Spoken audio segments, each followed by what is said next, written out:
श्रील प्रभुपाद की जय, गुरु गौरंग की जय।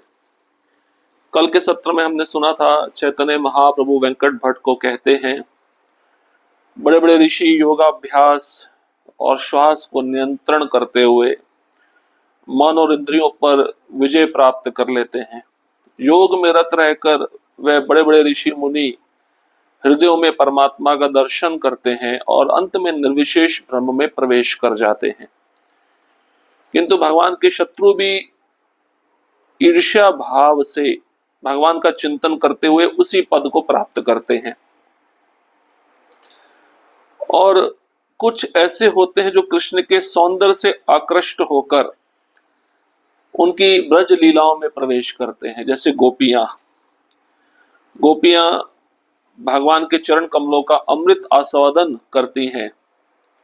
इसी प्रकार से उपनिषद के जो मंत्र हैं वह भी गोपियों के चरण चिन्हों का अनुगमन करते हुए कृष्ण के चरण कमलों का अमृत आस्वादन करते हैं। लेकिन जो लक्ष्मी है उसको रासलीला में प्रवेश क्यों नहीं मिला?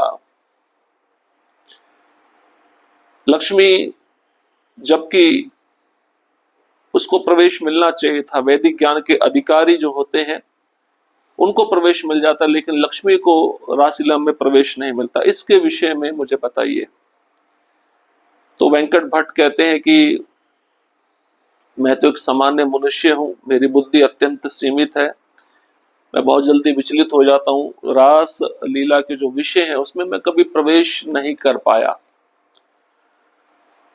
और अब मुझे ऐसा लगता है कि आप ही पूर्ण पुरुषोत्तम भगवान हैं, कृष्ण हैं।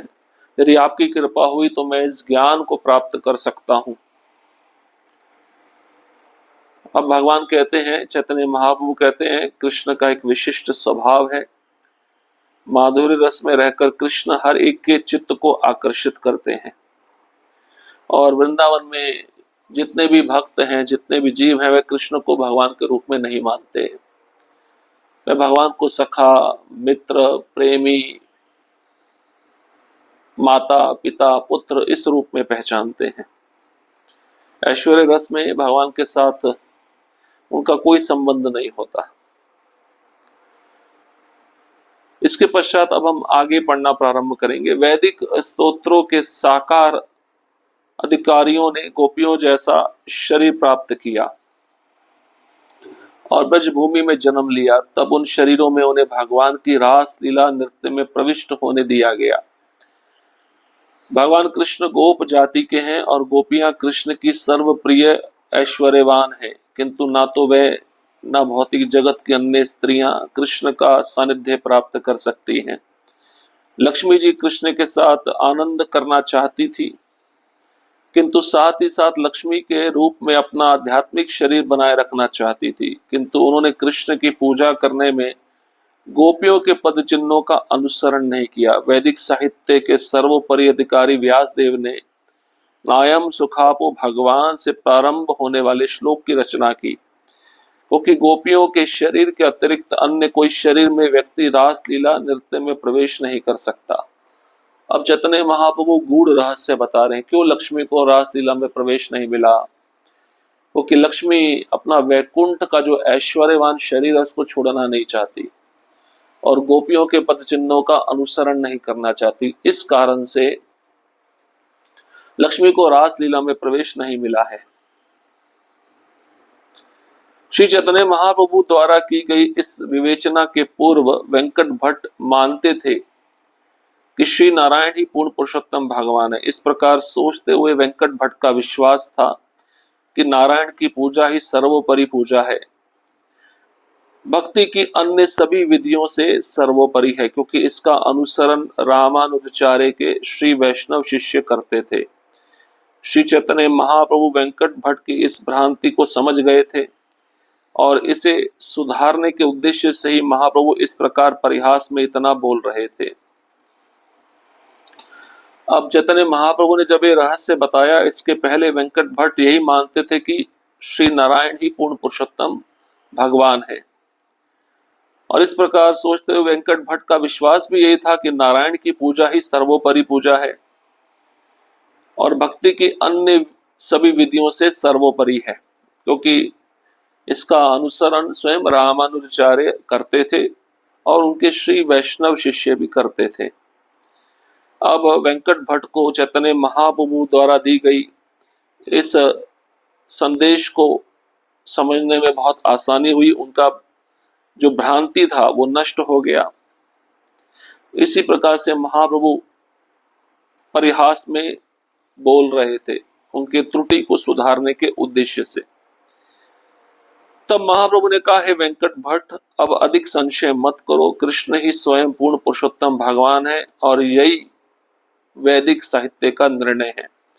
कृष्ण का ऐश्वर्यशाली रूप भगवान नारायण, लक्ष्मी तथा उनकी सखियों के मन को आकृष्ट करता है। ईश्वर के सारे अवतार पुरुष अवतार के अंश या कला हैं, किंतु कृष्ण साक्षात पूर्ण पुरुषोत्तम भगवान है। जब जब इंद्र के शत्रुओं द्वारा यह जगत व्याकुल होता है, तब तब हर युग में वे अपने विभिन्न स्वरूपों द्वारा संसार की रक्षा करते हैं। क्योंकि कृष्ण में ऐसे 4 असाधारण गुण हैं जो नारायण में नहीं है, अतएव लक्ष्मी जी सदैव उनका संग चाहती है। तुमने सिद्धांत तत्व भेदे अपि से आरंभ होने वाला श्लोक सुना है।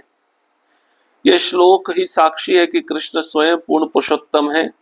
दिव्य अनुभूति के अनुसार कृष्ण तथा नारायण के रूपों में कोई अंतर नहीं है, फिर भी माधुर्य रस के कारण कृष्ण में विशिष्ट दिव्य आकर्षण है, फलतः वह नारायण से बढ़कर है। ये दिव्य रसों का निष्कर्ष है। तो महाप्रभु वेंकट भट्ट को कहते हैं कि अब अधिक संशय मत करिए, कृष्ण ही पूर्ण पुरुषोत्तम भगवान है और यही सभी वैदिक साहित्यों का निर्णय है।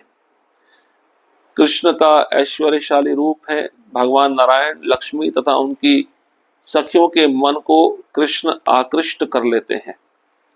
ईश्वर के सारे अवतार पुरुष अवतार के अंश या कला कहलाते हैं, किंतु कृष्ण स्वयं साक्षात पूर्ण पुरुषोत्तम भगवान है। और जब जब पृथ्वी पे इंद्र के शत्रुओं द्वारा ये जगत व्याकुल होता है, तब तब हर युग में भगवान अपने विभिन्न रूपों द्वारा संसार में प्रकट होकर उन असुरों को नष्ट करते हैं और भक्तों की रक्षा करते हैं। तो 4 गुण अधिक है कृष्ण में नारायण से, जो नारायण में नहीं है। अतएव लक्ष्मी जी सदैव उनका संग चाहती है। किसका? कृष्ण का। स्वयं भगवान कृष्ण हरे लक्ष्मी रमन, गोपिका रमन हरिते नारे नारायण। पूर्ण पुरुषोत्तम भगवान कृष्ण लक्ष्मी के मन को आकृष्ट करते हैं, किंतु भगवान नारायण गोपियों के मन को आकृष्ट नहीं कर पाते। इससे कृष्ण की सर्वोत्कृष्टता सिद्ध होती है। ये प्रमाण बताया जा रहा है। कृष्ण लक्ष्मी के मन को आकृष्ट कर लेते हैं, लेकिन नारायण गोपियों के मन को आकृष्ट नहीं कर पाते। तो इससे पता चलता है कृष्ण माधुर्य रस में सर्वश्रेष्ठ हैं। नारायणेर का कथा श्री कृष्ण आपने, गोपिकारे हास्य कराई तेहाय नारायणे। भगवान नारायण के विषय में क्या कहा जाए। गोपियों के साथ मजाक उड़ाने के लिए भगवान कृष्ण स्वयं नारायण के रूप में प्रकट हुए। तो गोपियों के साथ मजाक करना था भगवान को, कृष्ण को, तो वे नारायण के रूप में प्रकट हुए। चतुर्भुज मूर्ति दिखाए गोपी गणेर आगे, सही कृष्ण गोपिकार नहे अनुरागे। यद्यपि कृष्ण ने नारायण का चतुर्भुज स्वरूप धारण कर लिया, किंतु वह गोपिकाओं की प्रेम दृष्टि को आकृष्ट नहीं कर सके। जो पहले सिद्धांत बताया था, उसी सिद्धांत के अनुसार एक लीला भी बताई जा रही है, जिसमें कृष्ण नारायण का रूप लेकर गोपियों को आकृष्ट करना चाहते हैं। लेकिन गोपियां जब नारायण को देखती हैं, है वो कृष्ण ही, लेकिन आकृष्ट नहीं हो पाती। एक बार भगवान कृष्ण ने चतुर्भुजी नारायण का अत्यंत सुंदर स्वरूप धारण किया, किंतु जब गोपियों ने उनके इस भव्य स्वरूप को देखा तो उनके भाव कुंठित हो गए। इसलिए विद्वान व्यक्ति भी गोपियों के उर्मीमय भावों को नहीं समझ सकता, क्योंकि वे नंद महाराज के पुत्र कृष्ण के आदि स्वरूप पर पूरी तरह स्थिर है। कृष्ण के साथ गोपियों का परम रस आध्यात्मिक जीवन का सबसे बड़ा रहस्य है। तो एक बार कृष्ण नारायण का रूप ले लेते हैं, चतुर्भुज रूप धारण कर लेते हैं, सुंदर स्वरूप होता है। अब जैसे ही गोपियां इस भव्य स्वरूप को देखती हैं, चतुर्भुजी नारायण को, तो गोपियों के मन में जो भाव होते हैं वो छिप जाते हैं, कुंठित हो जाते हैं। इसलिए कहा गया विद्वान व्यक्ति भी गोपियों के उर्मी में भावों को नहीं समझ सकता, क्योंकि गोपियों का मन केवल नंद महाराज के पुत्र कृष्ण के आदि स्वरूप पर पूरी तरह टिका हुआ है, और कृष्ण के साथ गोपियों का परम रस आध्यात्मिक जीवन का सबसे बड़ा रहस्य है। इस तरह श्री चैतन्य महाप्रभु ने वेंकट भट्ट के गर्व को चूर्ण कर दिया, किंतु उन्हें पुनः प्रसन्न करने के उद्देश्य से वे इस प्रकार बोले। महाप्रभु ने वेंकट भट्ट को यह कहकर सांत्वना दी, वास्तव में मैंने जो कुछ कहा वह परिहास था। अब तुम मुझसे शास्त्रों का निष्कर्ष सुन सकते हो, जिसमें हर वैष्णव भक्त का दृढ़ विश्वास होता है। भगवान कृष्ण तथा भगवान नारायण में कोई भेद नहीं है, क्योंकि दोनों एक रूप है। इसी प्रकार गोपियों तथा लक्ष्मी में कोई अंतर नहीं है, क्योंकि वे भी एक रूप हैं। लक्ष्मी जी गोपियों के माध्यम से कृष्ण का संग का आस्वादन करती हैं। हमें चाहिए कि भगवान के स्वरूपों में भेदभाव न बरते, क्योंकि ऐसा करना अपराध है। भगवान के दिव्य रूपों में कोई अंतर नहीं होता। विभिन्न भक्तों की विभिन्न अनुरक्तियों के कारण विभिन्न रूप प्रकट होते हैं। वास्तव में भगवान एक है, लेकिन वे अपने भक्तों को संतुष्ट करने के लिए विविध रूपों में प्रकट होते हैं। तो यहाँ पे बताते हैं कि महाप्रभु वेंकट भट्ट को कह रहे हैं, सांत्वना दे रहे हैं, दुखी मत होइए, कृष्ण और नारायण में कोई भेद नहीं है और लक्ष्मी और गोपियों में कोई भेद नहीं है। तो लक्ष्मी गोपियों के माध्यम से कृष्ण का संग प्राप्त करती हैं। हमें चाहिए कि भगवान के जितने स्वरूप हैं उसमें भेदभाव ना रखा जाए, क्योंकि जब कोई ऐसा भेदभाव करता है तो वह अपराधी माना जाता है। भगवान के दिव्य रूपों में कोई अंतर नहीं है। अब अलग अलग तरह के भक्त हैं, अलग अलग तरह के भक्तों की अलग अलग अनुरक्तियां हैं, और इन्हीं अलग अलग अनुरक्तियों के कारण भगवान के अलग अलग रूप प्रकट होते हैं। अब मान लीजिए कोई भक्त वीर रस में रहता है, तो उसके लिए नरसिंह भगवान है, जो वीर रस में अपने असुरों को मारते हैं, दुष्टों को मारते हैं।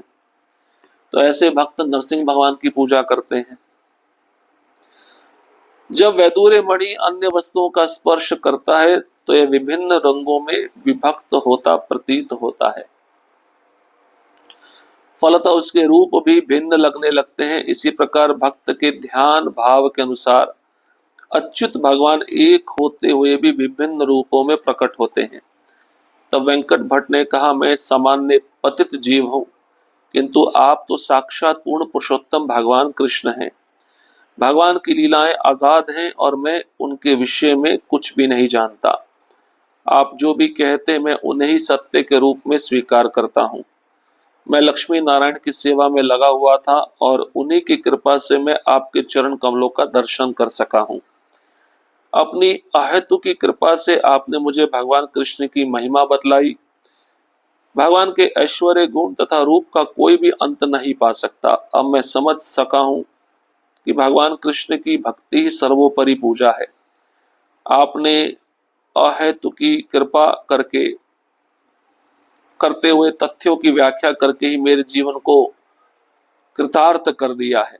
ये कहकर वेंकट भट्ट महाप्रभु के चरण कमलों पर गिर पड़े और महाप्रभु ने अपनी अहेतु की कृपा करते हुए उनका आलिंगन किया और उन्हें कृष्ण सेवा रस से अभिषिक्त किया। अब महाप्रभु एक उदाहरण देकर समझाते हैं। वैदूर्य मणि जब भी अन्य वस्तुओं को छूती है तो ये अन्य वस्तुएं विभिन्न रंगों में विभक्त हो जाती हैं और उसके रूप भी भिन्न लगने लगते हैं। इसी प्रकार से भक्त के जो अलग अलग ध्यान भाव होते हैं उसके अनुसार भगवान कृष्ण एक होते हुए भी अलग अलग रूप प्रकट करते हैं। अब वेंकट भट्ट कहते हैं कि मैं तो सामान्य पतित जीव हूं, आप पूर्ण पुरुषोत्तम भगवान कृष्ण हैं और आपकी लीलाएं अगाध हैं और मैं उनके विषय में कुछ नहीं जानता। आप जो भी कह रहे हैं सत्य ही कह रहे हैं, मैं उसको पूर्ण रूप से स्वीकार करता हूं। तो भगवान ने स्वरूप वेंकट भट्ट को दिखलाया। वेंकट भट्ट पे बहुत बड़ी कृपा की है भगवान चैतन्य महाप्रभु। तो ये भी कहते हैं मैं लक्ष्मी नारायण की सेवा में लगा हुआ था और उन्हीं की कृपा से मैं आपके चरण कमलों का दर्शन कर सका हूं। तो हमारे जो इष्ट होते हैं ना, उन इष्ट की सेवा हमें श्रद्धा और प्रेम से करनी चाहिए। तो उनकी सेवा करने से हमें भगवान कृष्ण का स्वरूप प्रकट हो जाता है, भगवान हमको दर्शन देने लगते हैं। आयतों की कृपा आपने मुझ पे दिखलाई, कृष्ण के बारे में गुणगान किया, उनकी महिमा बतलाई। भगवान का ऐश्वर्य गुण तथा रूप कोई भी इसका अंत नहीं पा सकता है। अब मैं समझ गया हूं भगवान कृष्ण की भक्ति ही सर्वोपरि पूजा है। और आपने अहेतु की कृपा करते हुए तथ्यों की व्याख्या करके मेरे जीवन को कृतार्थ कर दिया, ऐसा वेंकट भट्ट चैतन्य महाप्रभु को कहते हैं।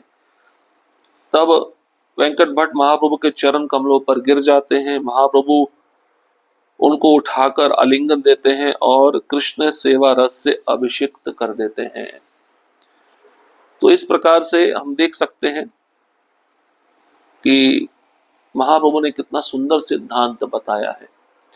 इस प्रसंग में श्रील नरहरि चक्रवर्ती ने कहा है, त्रिमल्ल वेंकट आर श्री प्रबोधानंद यही तीन भ्रातार प्राण धन गौर चंद्र लक्ष्मी नारायण उपासक ए पूर्वे ते राधा कृष्ण रस से मत प्रभु कृपाते।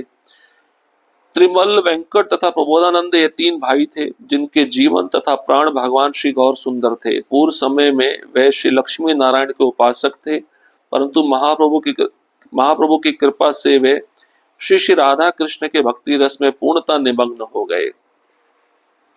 तीनों भाई लक्ष्मी नारायण के उपासक थे। चैतन्य महाप्रभु की कृपा से वो राधा कृष्ण के उपासक बन गए।